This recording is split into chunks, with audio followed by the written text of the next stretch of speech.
আচ্ছা, তাহলে আমরা দেখে নিয়েছিলাম for the loop A B C D, A B C D, যে a force due to AD cancels force due to BC, কারণ এরা সেম অ্যাক্সিস বরাবর অ্যাক্ট করছিল অ্যালং দি ব্লু লাইন। ধরা যায় এডির ফোর্স এরকম নিচের দিকে ছিল, দেন বিসির ফোর্স এরকম দিকে ছিল, অ্যান্ড দাস এরা ক্যান্সেল আউট হয়ে যাচ্ছে। Then force due to AB and CD এরা এক্সিস্ট করছিল, আর এটার জন্য টর্ক জেনারেট হচ্ছিল। আমরা ফোর্সের ক্যালকুলেশনও করে নিয়েছিলাম, সেটা ছিল I B into A। Okay, the torque কিভাবে জেনারেট হচ্ছিল টাউ। আমরা জানি ফোর্স ইন্টু পারপেন্ডিকুলার ডিস্টেন্স। তো আমরা টপ ভিউটাকে খেয়াল করি। টপ ভিউ দিয়ে দেখতে পাবো এডি যেটা আছে সেটা ম্যাগনেটিক ফিল্ড লাইন্সের সাথে এরকম ডিরেকশন করে আছে, and force due to CD and force due to, sorry এটা AD হবে, AB নয়, AD যেটা আছে সেটা ম্যাগনেটিক ফিল্ড লাইন্সের সাথে একটা সার্টেন অ্যাঙ্গেলে রয়েছে, and force due to AB and CD যারা ডিরেক্ট করে রয়েছে, যদি টপ ভিউ দিয়ে দেখে যায় তাহলে এরকম একটা পাওয়া যাবে F, and AB এর জন্য এরকম একটা পাওয়া যাবে। Thus এদের মধ্যে যে অ্যাঙ্গেলটা হবে with AD and the force সেটা হবে থিটা অ্যাঙ্গেল। কিন্তু আমাদের টর্ক বার করতে গেলে লাগবে কি ফোর্স ইনটু পারপেন্ডিকুলার ডিস্টেন্স, কিন্তু এখানে আমরা ফোর্স যেটা আছে, যে অপোজিটলি ডিরেক্টেড ফোর্স তাদের মধ্যে পারপেন্ডিকুলার ডিস্টেন্সটা পাচ্ছি না। তা পেতে গেলে আমাদেরকে কনসিডার করতে হবে এই লাইনটা, এই এন্ড থেকে এই লাইনটাকে কনসিডার করতে হবে। and thus এই লাইনটা যদি কনসিডার করি, আমরা জানি যে AD লেন্থ হলো B। ওকে, আর এটা যদি থিটা ধরে নিই তাহলে এই সাইডটা হবে B cos থিটা, এই সাইডটা হবে B sin থিটা।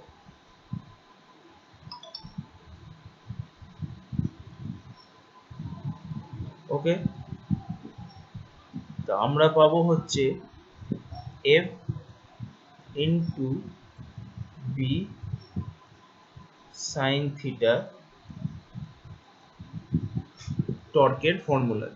তো এফটা আমরা কি করব, আগের টার্মটা থেকে রিপ্লেস করে দেবো IB ইন্টু A, এখানে হয়ে যাবে B sin থিটা। ওকে, যেটা আমরা সিম্পলি পেয়ে যাব IB।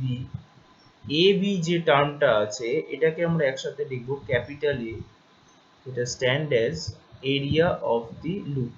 এই লুপের এরিয়া যদি হয়, তার ব্রেথ আর লেন্থকে A ধরা হয়, তাহলে এরিয়া AR বা A যেটা হবে সেটা হবে A ইন্টু B।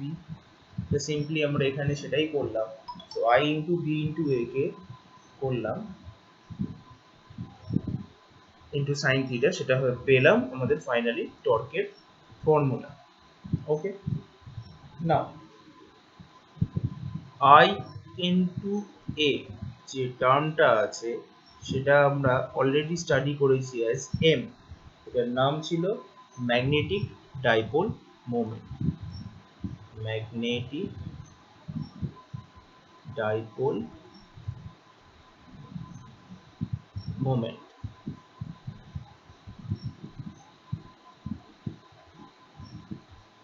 তো হেন্স আমরা যদি ফর্মুলাটার মধ্যে রিপ্লেস করি as tau equals to m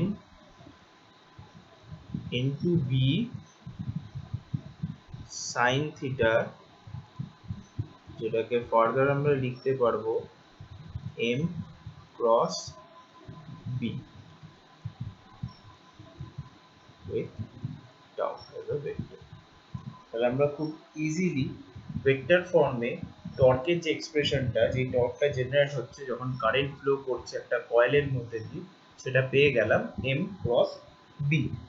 ওকে, তাহলে দাস আমরা এটাও বলতে পারি যে টর্ক যেটা ম্যাক্সিমাম হবে যখন থিটার ভ্যালু হবে 90 ডিগ্রি আর মিনিমাম হবে, তাহলে আমরা যদি এবার এটার এক্সপ্রেশনটা লিখি, টাউ ম্যাক্স পাবো যখন থিটার ভ্যালু হবে 90 ডিগ্রি, যেহেতু ফাংশন অফ সাইন থিটা আছে সাইন 90 এর ভ্যালু হয়ে যাবে 1, সাইন 90 এর ভ্যালু হবে 1। আর টাও মিনিমাম পাবো when থিটার ভ্যালু হয়ে যাবে 0 ডিগ্রি, এখানে সাইন 0 এর ভ্যালু হয়ে যাবে 0, and thus আমরা যে টর্কটা জেনারেট হবে সেটা পেয়ে গেলাম।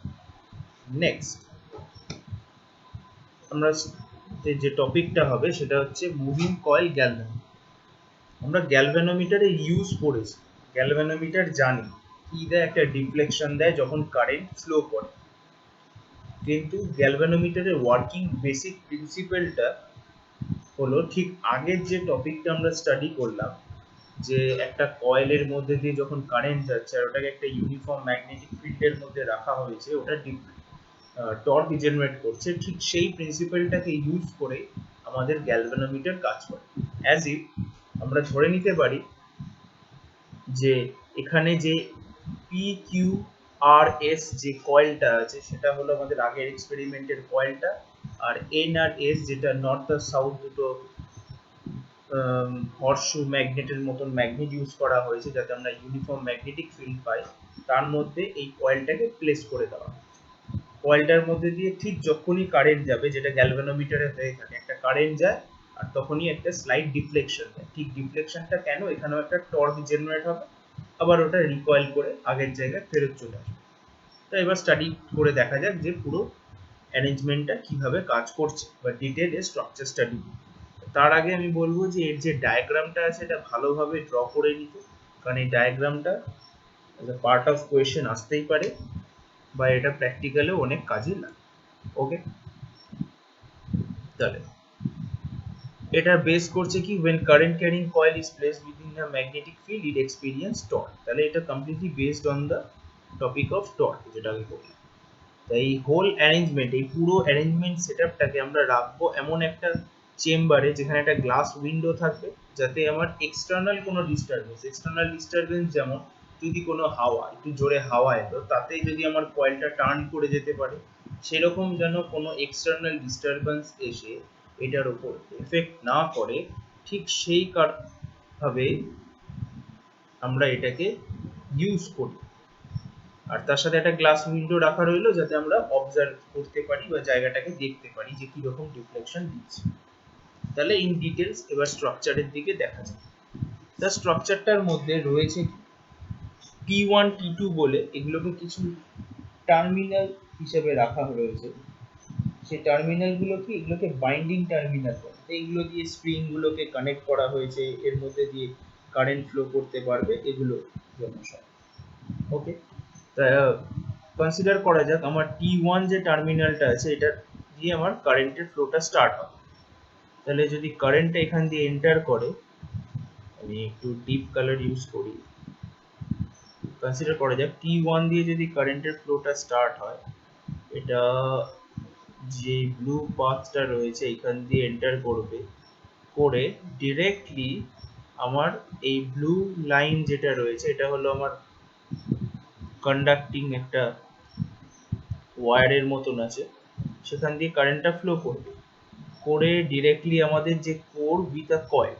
এটা বোঝাতে গিয়ে আমরা কয়েল বলতে, আমরা কয়েল তো আগে বললাম একটা সিঙ্গেল রেক্ট্যাঙ্গুলার, কিন্তু এরকম যদি অনেক রেক্ট্যাঙ্গুলার সারফেসকে একসাথে জোড়া হয় তাহলে জিনিসটা অনেকটা এরকম ধরনের দেখাবে। একটা কিউবের মতন শেপ হয়ে যাবে। তো এখানেও সেরকম আছে উইথ দ্য কোরটা ইউজ করলে আমাদের ম্যাগনেটিক ফিল্ডের স্ট্রেংথটা বেশি তৈরি করা যায়, ভিতরে যাতে ম্যাগনেটিক ফিল্ডের স্ট্রেংথটা বাড়ানো যায় সেই জন্য।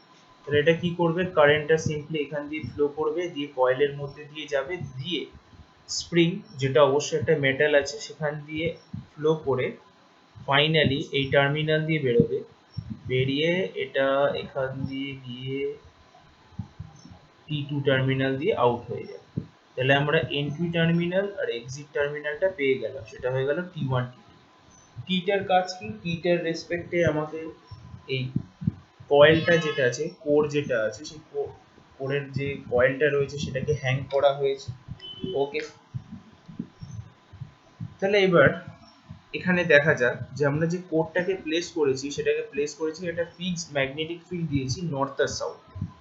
তাই এই নর্থ আর সাউথের যে ম্যাগনেটিক ফিল্ডটা আছে এটার স্পেশাল প্রপার্টিটা কি, এই নর্থ আর সাউথ, চলো এই নর্থ অ্যান্ড সাউথ এটা এরকম শেপের ম্যাগনেট রাখার কারণে আমরা যেই অ্যাক্সিসেই আমাদের কয়েলটা টার্ন করুক, যেটা এখানে দেখানো হয়েছে যে নর্থের থেকে একটা ম্যাগনেটিক ফিল্ড লাইন স্টার্ট হয়েছে, সাউথে এন্ড হয়েছে, এরকম সবগুলো লাইনই রয়েছে। তাহলে আমি পার্টিকুলারলি যে আমাদের কয়েলটা রয়েছে বা এই কোডটা রয়েছে এটা যেই অ্যাঙ্গেলেই টার্ন করবে, স্লাইটলি যদি এটা এরকম ভাবে টার্ন করে সেখানেই একটা ম্যাগনেটিক ফিল্ড লাইন পাবে।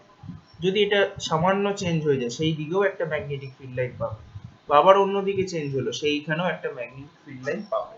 তাহলে আমাদের মেইন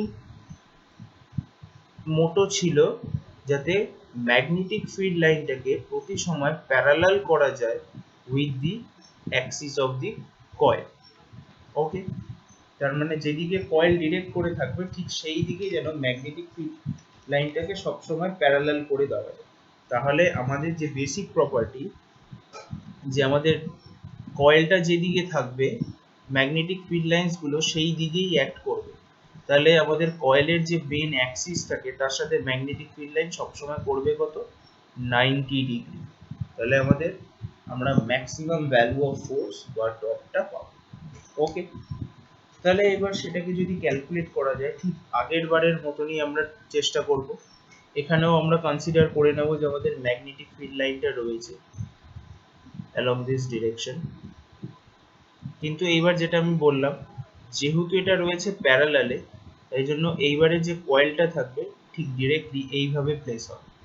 এইভাবে প্লেস করার মানে কয়েলের অ্যাক্সিসটা যাবে অ্যাজ ইফ পেজের ভিতরের দিকে, এন্ড দাস ম্যাগনেটিক ফিল্ড লাইনের সাথে অ্যাঙ্গেল থাকবে 90 ডিগ্রি। ওকে, তো আমরা সিম্পলি জানি কয়েলের যে ওপরের সাইড, আমি সাইড 1, সাইড 2, সাইড 3, সাইড 4 করে দিচ্ছি। ওপরের সাইড অ্যান্ড আমাদের থার্ড সাইড এদের কন্ট্রিবিউশন থাকবে না, এরা ক্যান্সেল হয়ে যাবে টর্ক জেনারেটের জন্য। তাহলে ফোর্স অন সেকেন্ড সাইড সেটা কত হবে, আই এল, এল হলো length of coil, into B. Okay, এর সাথে একটা টার্ম মাল্টিপ্লাই হবে সেটা হচ্ছে এন। যেহেতু আমাদের এখানে একটা সিঙ্গেল কয়েল না এন নাম্বার অফ কয়েল আছে, তার মানে আমাদের যে ম্যাগনেটিক ফিল্ডটাও থাকে ওটা এন টাইমস হয়ে যায়, এন্ড দাস আমরা যে ফোর্সটা পাবো এন আই এল বি। এমনি সিমিলারলি আমরা F4 পাবো, সেটাও আমরা পাবো হচ্ছে I L B into N or N I L B. Thus আমরা দুটো যে ফোর্স পেলাম F2 and F4 এরা হয়ে গেল সেম ইন ম্যাগনিটিউড। এন্ড আমরা যদি খুব সিম্পলি এবার ক্যালকুলেট করতে যাই টর্কের ভ্যালু, সেটাতে আমরা পেয়ে যাব ফোর্স ইনটু পারপেন্ডিকুলার ডিসটেন্স, সেটা হয়ে যাবে N I L B into breadth of coil, যেটা হচ্ছে এই লেন্থটা বি, ব্রেথ অফ কয়েল। তো আমরা এখানে বি সাইন থিটা কেন করলাম না, যেহেতু সাইন থিটা যদি করিও আমরা জানি সাইন 90 ডিগ্রি আছে, তার মানে এটা সিম্পলি বি হয়ে যাবে। এন্ড ফাইনালি আমরা যে এক্সপ্রেশনটা পাবো সেটা হচ্ছে N I into A, that is the area of the coil. Okay, তাহলে আমরা খুব ইজিলি এক্সপ্রেশনটা পেয়ে গেলাম যেটা টর্ক জেনারেট হবে এই কোডটার মধ্যে দিয়ে। তো এখনো আমাদের গ্যালভানোমিটারে সবকিছু হয়নি, আমরা জাস্ট কারেন্টটা ফ্লো করেছে আর টর্কটা জেনারেট হয়েছে, ঠিক সেই পার্ট অবধি গেলাম। তো এখানে এখন একটা কাজ আছে, সেটা হলো এই স্প্রিংটার কাজ আছে। স্প্রিংটা কিভাবে এফেক্ট করবে? তো আমরা তো বুঝতে পারলাম যে কয়েলটা যেই একটা ওরিয়েন্টেশন নিল, ও প্যারালাল টু ম্যাগনেটিক ফিল্ড হলো, টর্ক জেনারেট করলো। তাহলে আমি কনসিডার করতেই পারি এই টর্কটা জন্য কয়েলটা এবার রোটেট করতে চাইবে, অ্যাজ ইফ এটা যদি কয়েলটা হয় এটা এরকম একটা ডিরেকশনে রোটেট করতে চাই। কিন্তু এইখানে এবার আসবে স্প্রিং এর কাজটা। স্প্রিং কি করে? যদি কোনো জিনিসকে আমরা স্প্রিং এ নর্মালি কি হয়, এখানে স্প্রিংটা একটু অন্য প্রপার্টিতে কাজ করছে। যদি আমরা স্প্রিং এর কোনো জিনিসকে একটু রোটেট করাই, স্প্রিং এর সেম কাজ হবে কি, ওকে আগের জায়গায় ফেরত নিয়ে চলে আসে। তার মানে ঠিক যতটা অ্যাঙ্গেলে ও রোটেট করবে, যেহেতু পুরো কমপ্লিট রোটেশন হবে না, একটা স্লাইট অ্যাঙ্গেলে ডিফ্লেকশন বা রোটেশন হবে, স্প্রিং কি করবে, ঠিক ততটাই উল্টো দিকে ঘুরিয়ে নিয়ে চলে আসে, যেটার নাম হবে রিস্টোরিং ফোর্স বা রিস্টোরিং টর্ক। Restoring torque. তাহলে দাস স্প্রিংটা কি করবে, ওকে একটা রিস্টোরিং টর্ক দেবে।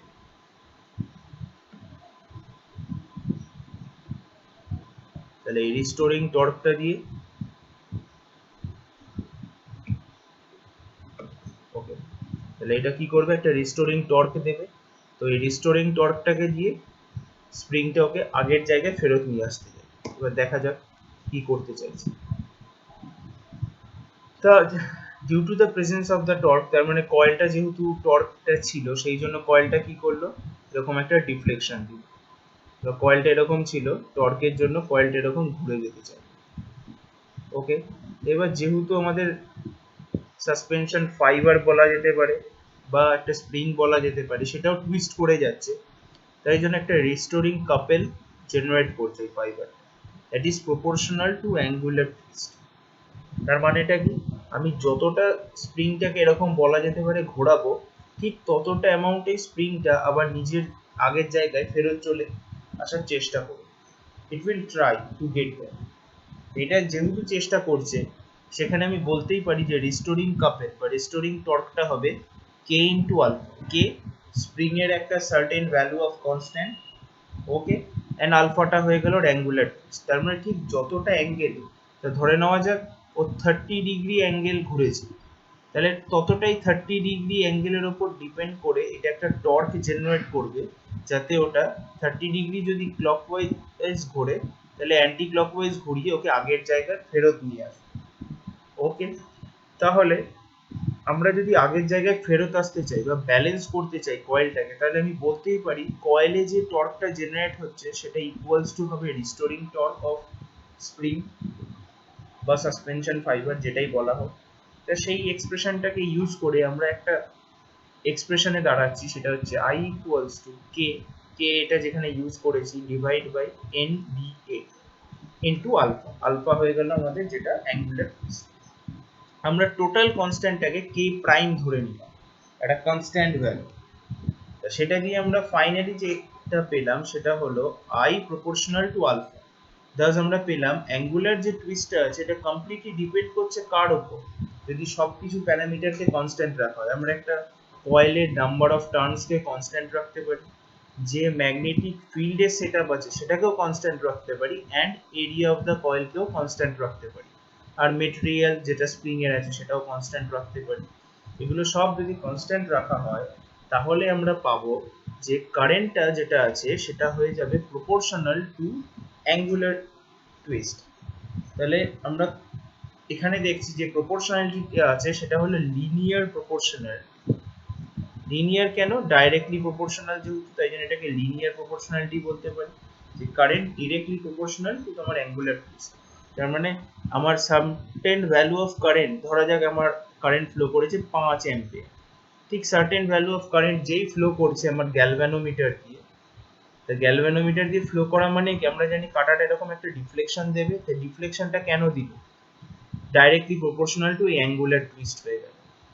কারেন্টটা ফ্লো করলো, কয়েলটা টর্ক জেনারেট হলো, কয়েলের টর্কটা আমার স্প্রিং এ গিয়ে এফেক্ট করলো, আর স্প্রিংটা যে টুইস্ট করলো, ঠিক সিমিলারলি যে কাটাটা এর সাথে সিনক্রোনাইজ করা আছে, যতটা স্প্রিংটা টুইস্ট করে আগের জায়গায় ফেরত আসতে চাইলো, এখানেও কাটাটা একই জিনিস হলো, টর্কের জন্য কাটাটা সরলো, দিয়ে আবার ব্যাক করে এটা অরিজিনে চলে এলো। আমরা এরকমই দেখে থাকি গ্যালভানোমিটারে কাজ কি করে, যে যখনই কাটাটা ডিফ্লেক্ট করে রাইট হ্যান্ড বা লেফট হ্যান্ডে যেদিকেই যাচ্ছে, ঠিক ওটা রিটার্ন ব্যাক করে যাচ্ছে ওর ইনিশিয়াল পয়েন্ট, ওটা স্টিক করে থাকে না, ওটা রিটার্ন ব্যাক করে যায়, কারণ এটার মধ্যে একটা রিস্টোরিং টর্ক কাজ করছে, তাই জন্য ওটা আগের জায়গায় ফেরত চলে আসে, জাস্ট কারেন্টটা ফ্লো করলো আগের জায়গায় ফেরত চলে এলো ডিফ্লেকশন দেখিয়ে। ঠিক এইভাবেই পাচ্ছি। আর যেহেতু কারেন্টটা আমাদের লিনিয়ার ইন নেচার, তাই জন্য আমরা একটা লিনিয়ার স্কেলে গ্যালভানোমিটারকে ইউজ করতে পারি। তার মানে আমাদের গ্যালভানোমিটার যেমন স্টার্ট হয় কি, অরিজিন থাকে 0, আমরা রাইট হ্যান্ড সাইডে লিখি 1 2 3 এরকম একটা স্কেল ইউজ করি, আর লেফট হ্যান্ড সাইডে চাইলে এটা নেগেটিভ করি, -1, এখানে -2 -3 এরকম একটা স্কেল আমরা ইউজ করতে পারি। তার মানে ফাইনালি আমরা বুঝতে পারলাম যে আমাদের বেসিক গ্যালভানোমিটারের কাজ করার প্রিন্সিপাল একটাই, সেটা হয়ে গেল current proportional to angular twist. Done. এইবার আমরা গ্যালভানোমিটার তো কিভাবে কাজ করে বেসিক বুঝে গেলাম, কিন্তু গ্যালভানোমিটারকে তো আমরা ইউজ করেছি কারেন্ট মেজার করার জন্য অ্যান্ড ভোল্টেজ মেজার করার জন্য। সেটাকে কি করেছি, গ্যালভানোমিটারকে আমরা কনভার্ট করে নিয়েছিলাম কিছু এক্সটার্নাল কম্পোনেন্ট লাগে। তা যখন আমরা কনভার্ট করেছিলাম, তা আমরা গ্যালভানোমিটারকে বলেছিলাম ওর সেন্সিটিভিটি বাড়ানো যায়। সেন্সিটিভিটি বলতে ঠিক কতটা ডিফ্লেকশনের জন্য কতটা অ্যামাউন্ট অফ কারেন্ট দেখাবে বা ভোল্টেজ দেখাবে, যেটাই দেখাবে সেটা আমরা এখানে কন্ট্রোল করতে পারবো। কন্ট্রোল ইন দি সেন্স সেটাই আমরা স্টাডি করব, কারেন্ট সেন্সিটিভিটি অফ গ্যালভানোমিটার। এটা ডেফিনেশন হলো deflection of the meter per unit value of current. এক্সপ্রেশনটা খুব ক্লিয়ারলি পাওয়া যাচ্ছে, আমরা ঠিক আগের মুহূর্ততেই করলাম, I equals to k prime into alpha. ওকে, ডান। এক্সপ্রেশনটা একদম নোন, আগের স্টেপেই করলাম। তো আমরা সিম্পলি লিখলাম কি, আলফা ডিভাইড বাই আই, সেটার ভ্যালু কি হয়ে গেল 1/k প্রাইম। ওকে, এটা নিয়ে কোনো প্রবলেম নেই।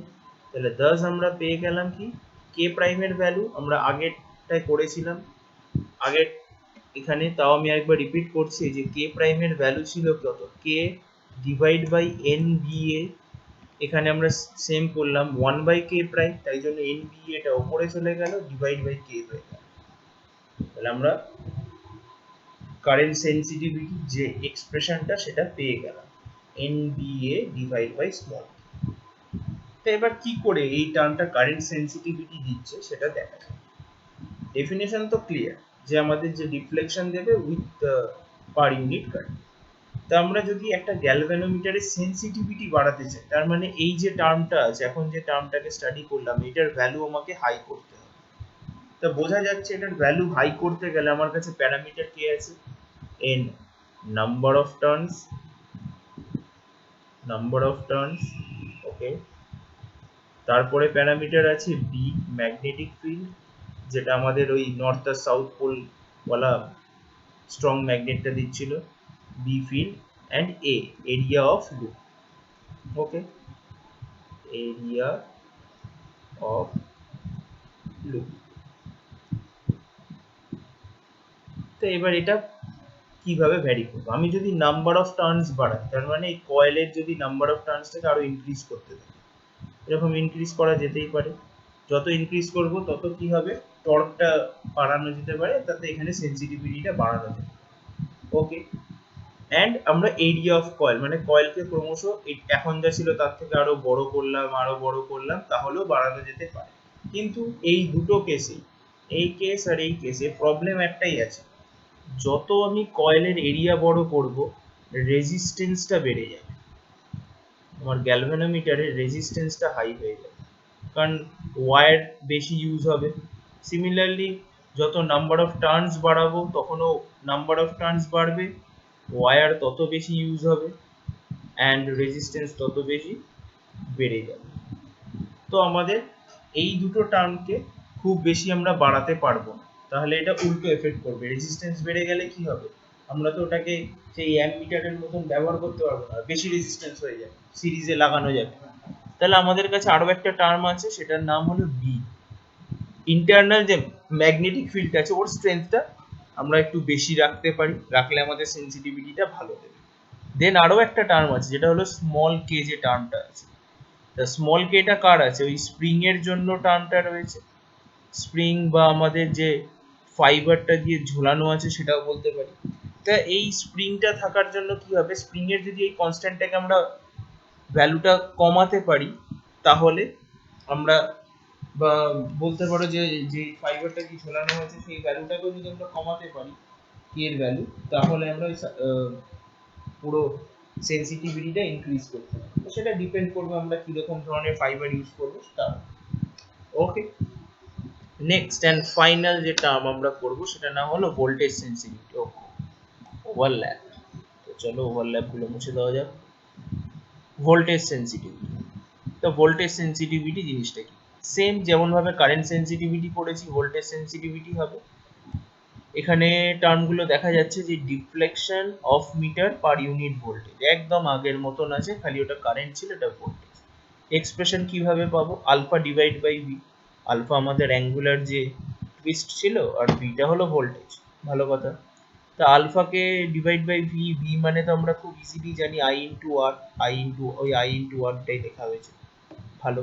এবার আমরা আলফা বাই আই, এটার যে ফর্মটা আলফা, ও এটা সেম কালার ইউজ করা হয়ে গেল, কালারটা চেঞ্জ করে দেখানো যাক। এই যে আলফা টার্মটা আছে আর আই, এই টার্মটা আগেও ইউজ করেছিলাম আলফা বাই আই, এটাকে আমরা এখানে রিপ্লেস করে দিলাম, তাহলে কত পেলাম এন বি এ, আর একটা এক্সট্রা টার্ম এলো প্লাস, মানে প্লাস নয়, প্রোডাক্ট হচ্ছে নিচে একটা টার্ম কে।